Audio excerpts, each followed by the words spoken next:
ማስተር አብነት ምን ገጠመው? ለህክምና ወደ ውጭ ሊሄድ ነው፣ ኢትዮጵያውያን ጸልዩልኝ በማለት እንግዲህ በዚህ ቃለ መጠይቅ ተናግሯል። ጸልዩልኝ እኔ ኢትዮጵያ ህዝብ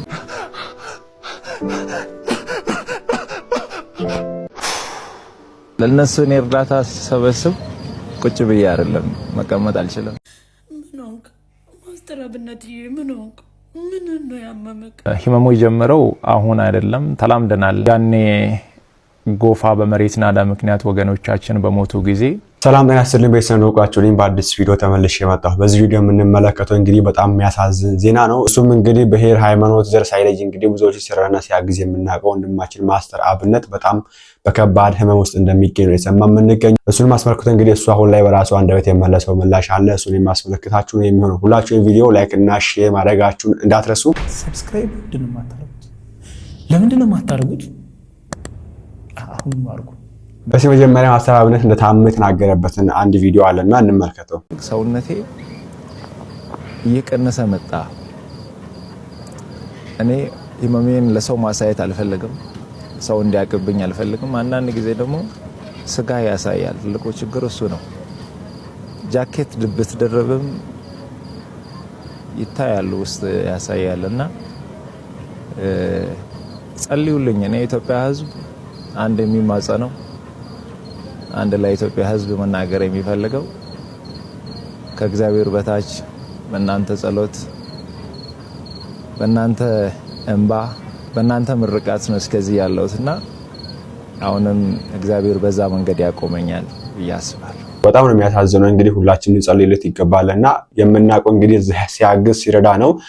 ክፉ ስራ ሲሰራና አይወምና እንደሌሎቹ እንግዲህ ሰብስቦ በላ ሲባል አንሰማ። ማስተር አብነት ብሔር አይለይም፣ ሃይማኖት አይለይም፣ ቀለም ቋንቋ አይለይም፣ ሁሉንም ሲያግዝ ነው የምናውቀው። በተለይ በጎፋው ጊዜ ያደረገውን ነገር ሁላችንም የምናውቀው ነገር ነውና አምላካችን እንግዲህ ይሄ በጎ ስራ አይቶ ብቻ እንዲምረው የሱ መልካም ፍቃድ ይሁንልን። ሁላችንም ጸሎት አድርጎት ያስፈልጋለሁ። ኢቭን በነገራችን ላይ ይሄ ነገር ተናገረ በኋላ ራሱ ነገር ትኩረት ያገኝ አልነበረምና ተመልከቱ እነዚህ ቪዲዮዎች። ማስተር አብነት ታሟል። አይ ዶንት ኖ ዋይ ብዙ ሰው ስለዚህ ጉዳይ ለምን እያወራ እንዳልሆነ አላውቅም። አክቹአሊ ብዙ ሰው ኤክስፔክት ያደረገው ነገር ነበረ መሰለኝ። ብዙ ሰው አይቶት ምናምን ማስተር አብነት ምን ሆኖ ነው እያለ ነበረ። ቲክታክ ላይ ጄኑዊን ከሆኑ ሰዎች ውስጥ አንዱ ነው ማስተር አብነት። ውጭ ሀገር ሰሞኑን ሄዶ እንደሚታከምም እየተናገረ ነው። he was in pain ማለት ነው። ለረጅም ጊዜ he was in pain ፊቱ ያስታውቅ ነበርና ፈጣሪ ይማር። ሌላ ምን ማለት ይቻላል? ማስተር አብነት ምን ገጠመው? ለህክምና ወደ ውጭ ሊሄድ ነው፣ ኢትዮጵያውያን ጸልዩልኝ በማለት እንግዲህ በዚህ ቃለ መጠይቅ ተናግሯል። ጸልዩልኝ እኔ ኢትዮጵያ ህዝብ አንድ የሚማጸነው ለነሱ እኔ እርዳታ ሰበስብ ቁጭ ብዬ አይደለም መቀመጥ አልችልም። ማስተር አብነት በግልጽ የበሽታውን አይነት ባይጠቅስም እንግዲህ የጤና እክል እንደገጠመውና ለህክምና ወደ ውጭ ሀገር እንደሚሄድ እንዲሁ ደግሞ የኢትዮጵያ ህዝብ እንዲጸልይለት አሳውቋል። ማስተር አብነት የደሃ አባት የደግነት ተምሳሌት የሆነ ድንቅ ወጣት ነው። ከዚህ ከገጠመው እንግዲህ የጤና እክል እግዚአብሔር አምላክ ሙሉ በሙሉ ይማረው ማለት ፈልጋለሁ። ሁላችሁም ለማስተር አብነት ጸሎት አድርጉለት፣ እንዲሁ ደግሞ መልካም ምኞታችሁን ኮመንት ላይ ጻፉ። ያው ብዙዎችን አላስተዋልንም እንጂ ማስተር አብነት ከዚህ የትም እንደሚታም ሲናገር ነበር። ባይዘው አላስተዋልንም እንጂ ይሄን ተመልከቱ።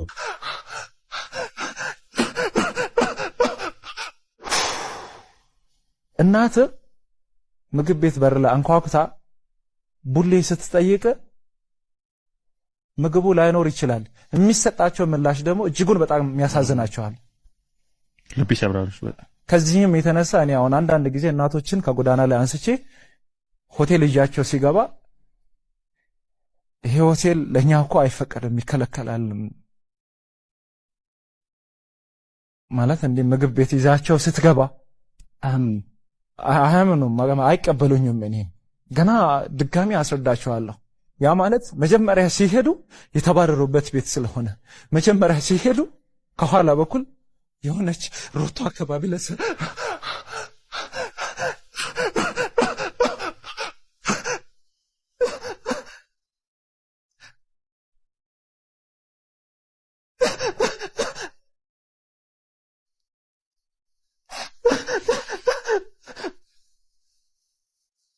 ሶሪ በጣም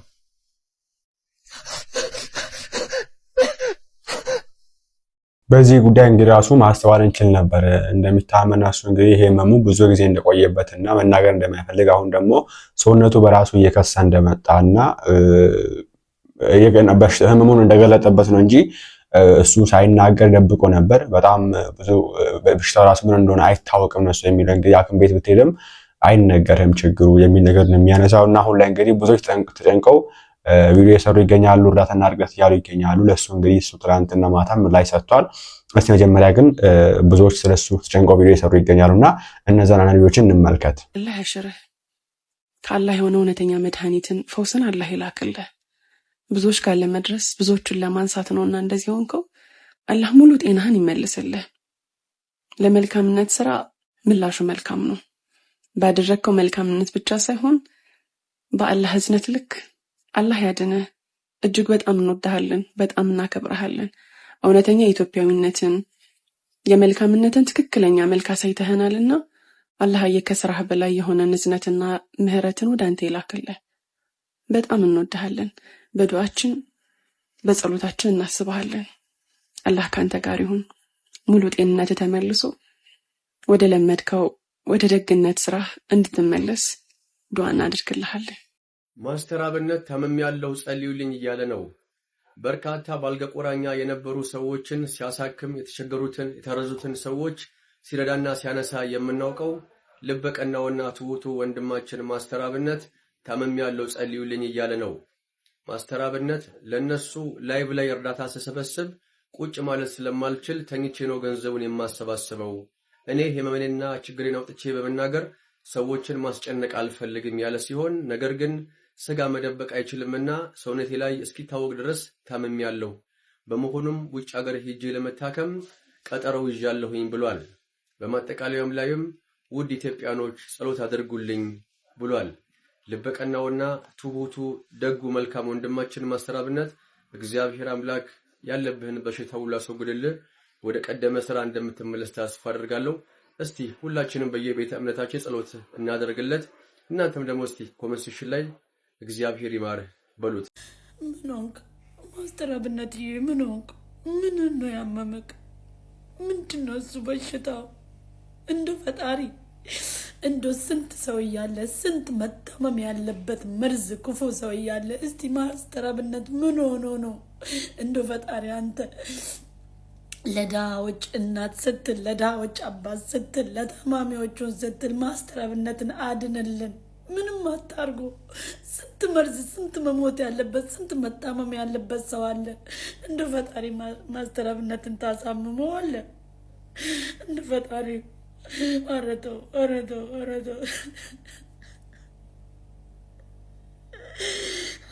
እኔን ምንድነው የሆንከው? በሽታክ ምንድነው?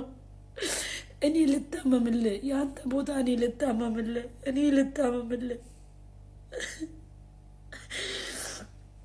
በአላህ ምን ሆኖ ነው? ምን ሆነክ ነው ማስተር አብነት?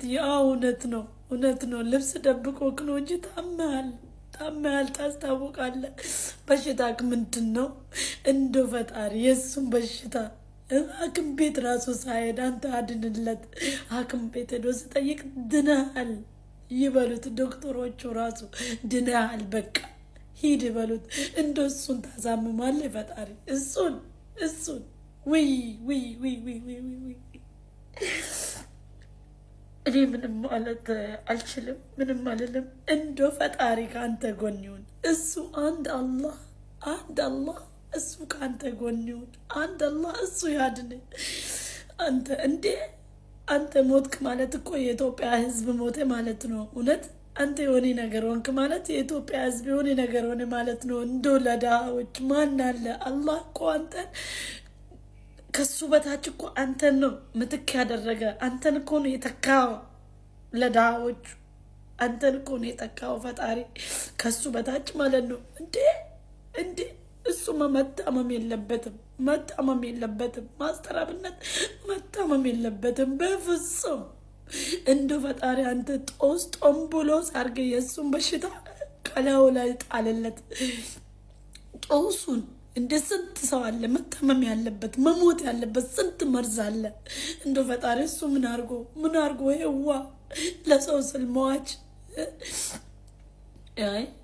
አይ ማስተር አብነት መታመም የለበትም። ሼር ኮፕሊንግ አርጋችሁ ይሄን ቪዲዮ ለሁሉም ሰው እንዲደርስ አርጋችሁ ዱዓ ያርጉለት። ለማስተር አብነት ዱዓ ያርጉለት፣ ፈጣሪ ለምኑለት። ሙስሊምም በሃይማኖቱ ክርስቲያንም በሃይማኖቱ ጸሎት አርጉለት፣ ሙስሊምም ዱዓ ያርጉለት። የብቾት ዱዓ ይጎዳ ማስተር አብነት እሱ መመታወም የለበትም። ወላሂ ደበሙ ቀቡዩ እንዱ ጸሎት አርጉለት፣ እንዱ ጸሎት አርጉለት። ረቢ ጀዳ ስንለ ዱዓ ይጎዳፊ ለፈጣሪ ስትሉ ዱዓ ያርጉለት። እሱ መታመም የለበትም። እኔ ልታመም ለባንተ ፋንታ አይዞክ፣ ፈጣሪ ያለ ከጎንክ እንጂ ምንም አትሆንም። በጣም ነው የሚያሳዝነው። እንግዲህ ምን ብለን መናገር እንዳለብንም ግራ ይገባልና እንዳልኳችሁ ነው ማስተር አብነትን የምናውቀው በመልካም ተግባሩ ነው እንጂ ይሄ ምንም ማውራትም አይጠበቅብንም ጊዜ ማባከን ካልሆነ በስተቀር። አሁንም ቢሆን እግዚአብሔር አምላካችን እንዲምረው ይቅርታ እንዲያደርግለት እግዚአብሔር እንግዲህ የሚወደውን ይፈትናል ይባላልና ሜቢ ፍቅሩን የሚገልጽበት መንገድ ሊሆን ይችላል ለማስተር አብነት እግዚአብሔርና በቻለ አቅም እንግዲህ ጸሎት እናድርግለት። በየሃይማኖታችን ሙስሊሞችም ዱዓ አድርጉለት፣ ማድረግ የሚገባው ነገር እናድርግለትና አሁን እንግዲህ ወደ ውጪ ሀገር ለሕክምና ሄድ ነው የሰማን የምንገኘውና ሁላችንም በምንረባረብበት መንገድ ተባርበን እንግዲህ ወንድማችንን ማትረፍ ይኖርብናል። ያረጋውን ነገር በዚህ እንኳን መካስ ይኖርብናል። እሱ ያረጋውን ነገር ማድረግ አንችልም። ኦኬ ከሱ በኋላም ሆነ እሱ ይያለም ከሱ በፊትም እሱ ያረጋውን ነገር ልናረግ አንችልም፣ በፍጹም ልናረግ አንችልምና ግን እስቲ በትንሽዬው እንኳን ብናግዘው አሁን ላይ የተለያየ የእርዳታ መንገዶች ይከፈቱ የተባለ ይገኛል። በዚህ አጋጣሚ ማስተር የሚፈልገው ነገር ይሄን አስመልክተው ብዙ ፌክ ነገሮች ሊወጡ ይችላሉ። ይሄ የማስተር አብነት አካውንት ነው፣ በዚህ እናግዘው፣ በዚህ አስገቡ እያሉ ብዙዎች ገንዘባቸውን ሊበሉ ስለሚችሉ በቻለ አቅም ጥንቃቄ እንድናደርግ ፈልጋለሁ። ኦፊሻሊ ከራሱ አንደበትና ከቅርብ ሰዎች ከምንሰማቸው ነገሮች ውጪ ምንም ነገር ለማድረግ እንዳንሞክር በተቻለ አቅም እንግዲህ እናግዘዋለን ብዬ አስባለሁ። ላይ ተረባርበንና እሱ እንግዲህ ሰዎች ሲጨነቁለት የሰጠው ምላሽ አለ። ሰላም እንደምን ቆያችሁ? መታመሜን ሰምታችሁ በጣም ብዙ ሰዎች እየተጨነቃችሁ ነው። መታመሜን የነገርኳችሁ እንድትጨነቁ ፈልጌ ሳይሆን እንድጸልዩልኝ ስለሚፈልግ ነው። በእርግጥ አዲስ ሚዲያ ኔትወርክ ጋር በነበረን ኢንተርቪው ቆይታ ጋዜጠኛው በድንገት ሲጠይቀኝ መታመሜን ነግራችኋለሁ። አሁንም ቢሆን ሁላችሁም በየእምነታችሁ እንድጸልዩልኝ እፈልጋለሁ። ህመሙ የጀመረው አሁን አይደለም፣ ተላምደናል። ዛሬ 1 ዓመት ከ5 ወር አካባቢ የሚሆን ይመስለኛል። ያኔ ጎፋ በመሬት ናዳ ምክንያት ወገኖቻችን በሞቱ ጊዜ ለማገዝ እዛ ነበርኩኝ። እዛ ታመምኩ። ከዛ በኋላ ህመሙ በዛው ነው የቀጠለው። እስካሁን ባለው የህክምና ክትትል እያደረኩ ነው። ቀጣይ ያለው የህክምና ሁኔታ በቅርቡ ከሀገር ውጭ ሄጄ በቂ ህክምና አደርጋለሁ። ህክምና ብቻ ሳይሆን በዚህ ሰዓት ለኔ የሚያስፈልገው ኢትዮጵያ እናቶች፣ ኢትዮጵያ አባቶች፣ ወጣቶች ሁላችሁም በየእምነታችሁ እንድጸልዩልኝ እፈልጋለሁ። እኔ ወደ ህክምናው እስከሚሄድ ድረስ የታመሙ አልጋ ላይ ያሉ ወገኖችን እያሳከምን እንቆያለን። በመጨረሻም አንድ ማለት የሚፈልገው በዚህ ሰዓት ለኔ የሚያስፈልገኝ አንድ ነገር ብቻ ነው። አሁን ከሚነግራችሁ ነገር ውጪ ለኔ ምንም ነገር አያስፈልገኝም። ሁላችሁም በየእምነታችሁ ጸልዩልኝ። ጸሎትና ጸሎት ብቻ ነው የሚያስፈልገኝ። ከዛ የተረፈው እግዚአብሔር ሁሉን ይችላል። አመሰግናለሁ። እኔ ምን ብዬ እንደምናገር አቅም ምንም ገለጻ አያስፈልገውም እና በዚህ መንገድ እንግዲህ እርዳታ ራስ አልፈልግም እያለ ይገኛል። ህመሙም እንግዲህ እንደቆየበት ነው እና ያው በጎፋ ጊዜ በጣም ብዙ ችግር ያየ ልጅ ነው። ለማስታወስ ያክል እዛ ያደረ እየቆፈረ ድንጋይ ተሸከመ የነበረ ማንም ባልነበረበት ሰዓት ለብቻው በዛ ችግር ውስጥ ተነስቶ የሄደ የመንገድ ላይ ችግር ያለ ተነስቶ ሄደው ሲያግዛቸው የነበረ ቪዲዮ አሰርቶ ዓለም እንዲሰማ ያደረገ ዓለም እንዲመለከት ኢንተርናሽናል ሳይ የነበረ ሀገር አቀፍ ቪዲዮ ሳይ የነበረ ልጅ ነው። ከሱ በኋላ ነው ኢቭን መንግስታት እንኳን የኢትዮጵያ መንግስት ራሱ ጠቅላዩን ጨምሮ ሄዶ ቢባል ራሱ ከማስተር አብነት በኋላ ነው። ሌሎችም ቲክታከሮች የሄዱት ራሱ ከሱ በኋላ ነውና እሱ 2-3 ቀን ከቆየ በኋላ ነው እንግዲህ ለመሄድ አስሞክሮ የነበሩት አንዳንዶችና እሱ ግን ቀድሞ ሄዶ ኦኬ ችግሩ ተፈጠረ እንደተባለ እዛው የተገኘውና እዛው ተገኝቶ የሞቱ ሰዎችን ፈልጎ እያወጣ ነበር። የምናስታውሰው ነገር እዚያ ቢሆን እንደምንመለከተው የታቸውን ፈልጎ እያወጣ እየቀበረ እየሸከመ ድንጋይ እያወጣ እየቆፈረ የሆነ በሽታ አትርፎ እንግዲህ ገብቷል። አሁን ላይ ነገርየው አገርሽቶበት እንግዲህ ጭራሽ ሰዎች እንዲመለከቱት አድርጎታል፣ እንዲናገርም አድርጎታል። ሰውነቱ እንግዲህ 30 ሰው ተናገርኩ ነው የሚለውና አሁንም ማለት ፈልገው ነገር ሌላ ወደ ውስጥ ሳንገባ በቻለ አቅም ጸሎት እናድርግለት፣ እናግዘው፣ ገዛም ያስፈልገው ተላይ እናግዘዋለን። ከዛ ውጪ ደግሞ እሱም እንዳለው ጸሎት እናድርገት ማለት ፈልጋለሁ።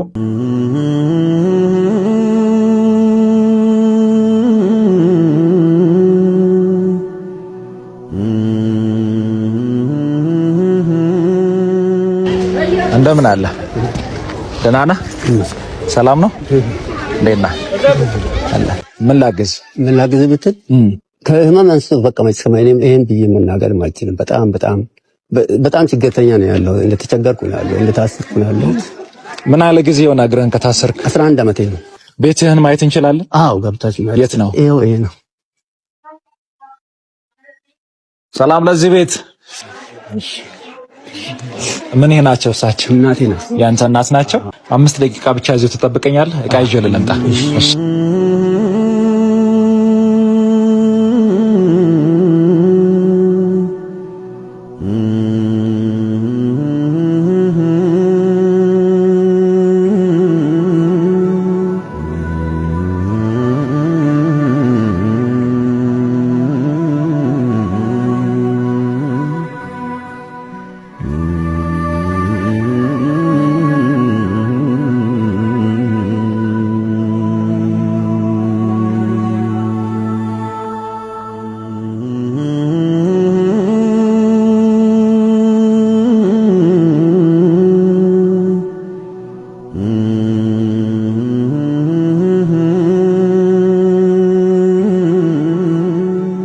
ደስ ብሏል? አዎ ደስ ብሏል። አይዞን። እሺ የኔት አንቺ ባለቤቱ ነሻል? በቃ አይዟችሁ። አንዳንድ ጊዜ በእንደዚህ አይነት ሰዓት ላይ ከናንተ ጋር ግቢ ውስጥ ዞር ዞር እያለ ጊዜ ያሳልፍ። እኔም በየጊዜው እየመጣሁ እከታተላለሁ። የኔ ወንድም ፈጣሪ ጨርሶ ይማርህ። የመፈታት ነፃ የመሆን አመት ይሁንልህ። በሁሉ ነገር አለን ከጎንህ፣ እናግዛለን። ደህና ዋል። መልካም ጊዜ ይሁንልህ። እሺ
ይህንን ቦታ እንግዲህ እንደምትመለከቱት የሚተኙበት የሚያርፉበት ቦታ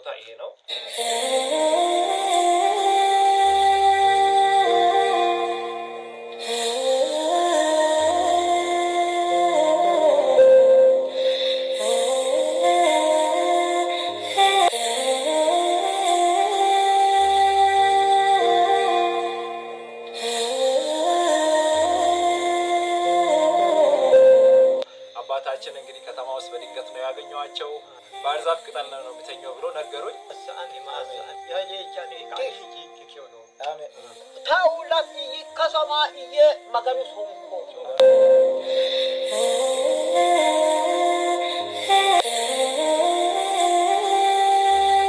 የቪዲዮአችን የሚስ ነበር። በወንድማችን አብነት ጉዳይ አዲስ ነገር ካለ ይዤላችሁ የምቀርብ ነው የሚሆነው። አዲስ ነገር ካለ እንመለሳለን። ቸር ቆዩልኝ።